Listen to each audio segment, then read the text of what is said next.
those questions. I think they were quite comprehensive.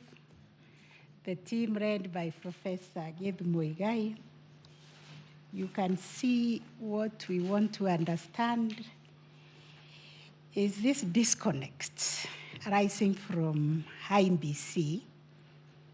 Because when we look at Article 88, the role of IBC is to supervise and conduct elections. I do not want to repeat this question.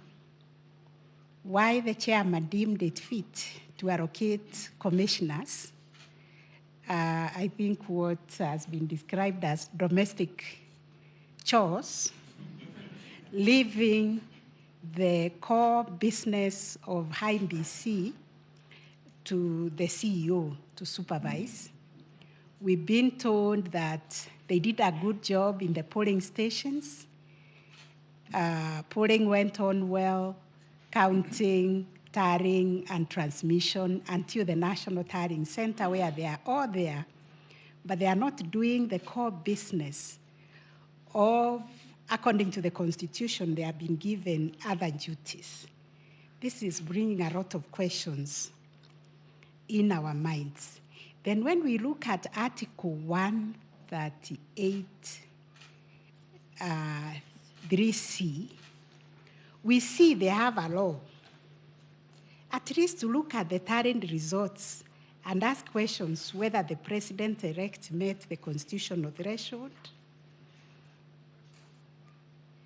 Before the chairman can go and announce the results, because we all understand nobody can tinker with the forms 34As and B the way they have come.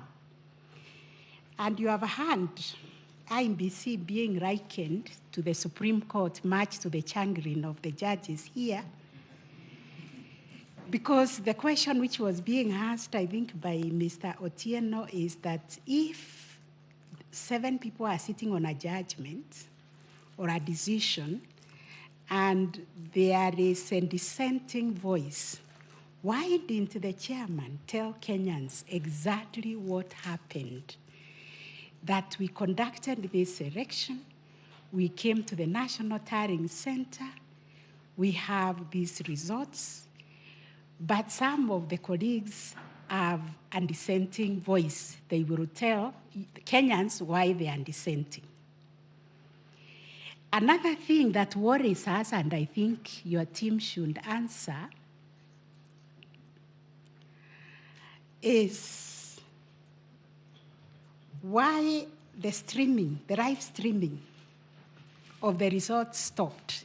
Because if Kenyans were able to follow the streaming from the beginning to the end, which was being done in the spirit of accountability and stability and transparency, then the rhyme which we were being told of the pige ponki would not arise, because there would have been no confusion. We know this is how things are happening, and therefore maybe the losing candidate who is being called to go to the National Tallying Center can decide not to go, because they know already the results they are on the screen.